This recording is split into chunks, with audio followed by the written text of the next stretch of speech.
오늘은 8월 15일 에스겔 17장 11절부터 24절입니다.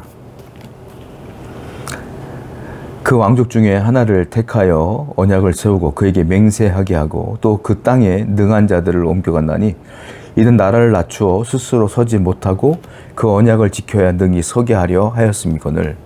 자, 하나님께서는 바벨론에게 이스라엘 사람들이 포로로 잡혀가는 그것을 허락하셨다는 거예요. 왜냐하면 예루살렘 사람들이 교만하기 때문에 낮추기 위함이다. 그 죄에 대한 징계로서 하나님과 바벨론은 언약을 맺은 것이다 라고 표현을 하고 계시는 거예요. 이게 무슨 말이겠어요? 잘 될 때 교만하지 말고, 형통할 때 교만하지 말고 늘 하나님께 겸손히 그 은혜를 기억해야 된다는 거죠. 순종하며 살아야 된다는 거죠. 근데 예루살렘 사람들은, 이스라엘 사람들은 끝까지 하나님을 섬기지 못했고 우상을 섬겼고 그들의 뜻대로 살았기 때문에 하나님은 수많은 선지자와 징계를 통하여 그들에게 깨닫기를 원하는 길을 주었지만 그들은 돌이키지 않았다라는 겁니다. 그래서 하나님께서는 이러한 일이 벌어질 것이다 라고 말하는 거예요. 자, 형통한 사람들을 낮춘다. 낮았던 사람들을 높인다. 누가요? 하나님이요. 이걸 뭐라고 말합니까? 하나님이 인간의 생사화복과 역사의 주관자가 되신다, 이 말이에요. 하나님이 주권적으로 이 일을 이루신다는 거예요. 모든 것은 하나님의 주권 아래에 있는 겁니다. 여러분들의 인생도 하나님의 주권 아래에 있는 거예요. 그 어떤 것도 하나님의 주권 위에 있을 수가 없어요. 왜? 이 세상의 모든 것들은 하나님 아래에 있는 피조물이기 때문에 그래요. 그래서 우리는 항상 하나님께 기도로 물어야 되고 순종해야 되며 말씀을 따라 살아야 되는 거예요. 오늘도 그 사실을 기억하여 늘 하나님께 묻는 겸손한 성도가 되기를 축원드립니다. 15절입니다. 그가 사절을 애굽에 보낸 말과 군대를 구함으로 바벨론 왕을 배반하였으니 형통하겠느냐? 이런 일을 행한 자가 피하겠느냐? 언약을 배반하고야 피하겠느냐? 하나님께서는 예루살렘에 있었던 그 시드기야 왕이 바벨론과 함께 맺었던 그 언약을 이 시드기야 왕이 이루지 않습니다. 지키지 않습니다. 그리고 어떻게 합니까?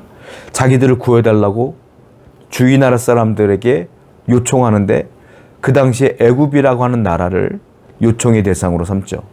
도와달라고 합니다. 그런데 바벨론은 이미 떠 있는 나라고 애굽은 지는 나라예요.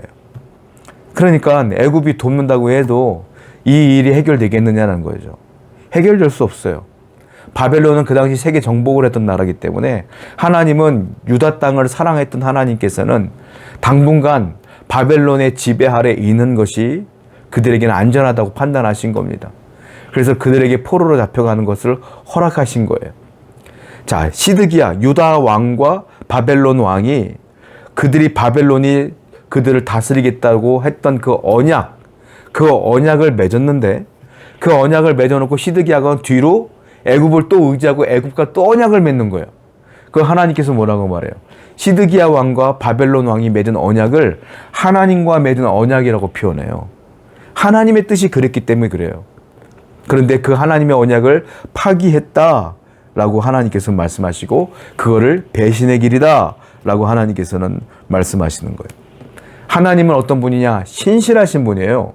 하나님은 언약을 지키시는 분이란 말이에요. 그런데 하나님이 제일 싫어하는 것 중에 하나가 뭐예요? 그 언약을 파괴하는 거예요.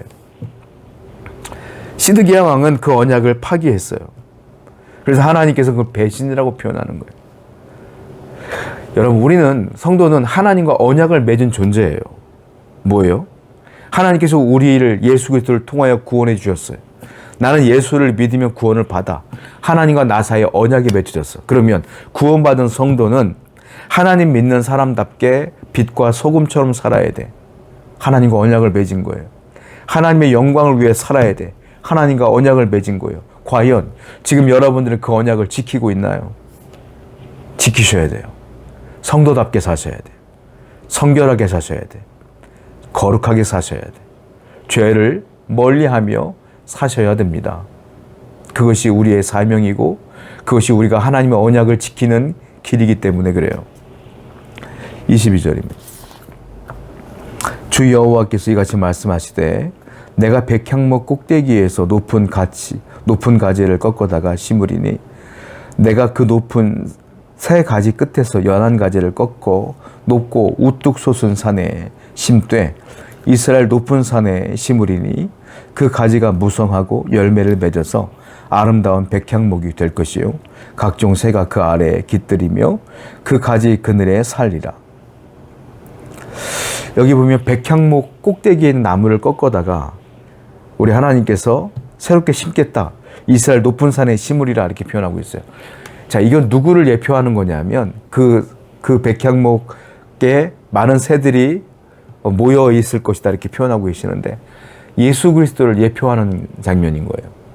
가장 큰 나무. 예수님을 통하여 많은 사람들이 구원을 얻게 될 그 예언을 지금 이 말씀을 통하여 우리에게 하고 있는 겁니다. 자, 하나님께서는요, 이 예수님에 대한 예표를 지금 언제 하고 있는 거예요? 바벨론 포로 시기에 얘기하고 계시는 거예요, 지금. 예수님은 이 뒤에 한참 뒤에 오시는 분이에요. 그런데 하나님은 그 뒤의 일을 지금 하나하나 이루어가고 있는 거예요. 밑그림을 그리고 있는 거예요. 하나님은 어떤 분인 줄 아세요? 하나님은 큰 그림을 그리시는 거예요. 요만한 도화지에 그려갖고 알 수 있는 길이 없어. 하나님의 도화지는 여러분들이 알고 있는 4절지, 2절지 이 정도 수준이 아니에요. 하나님의 그림의 도화지는 대한민국 땅, 아니 전 세계 이 지구, 그러니까 너무너무 도화지가 크기 때문에 여러분들이 하나님의 그림을 그릴 때 그 선 하나가 무슨 의미인 줄 모르는 거예요. 모자이크라는 거 아시죠? 모자이크 보면 하나하나 붙이잖아요. 뭔 그림인지 모르겠어. 모자이크는 완성이 돼봐야 와 이거였구나라고 아는 거예요.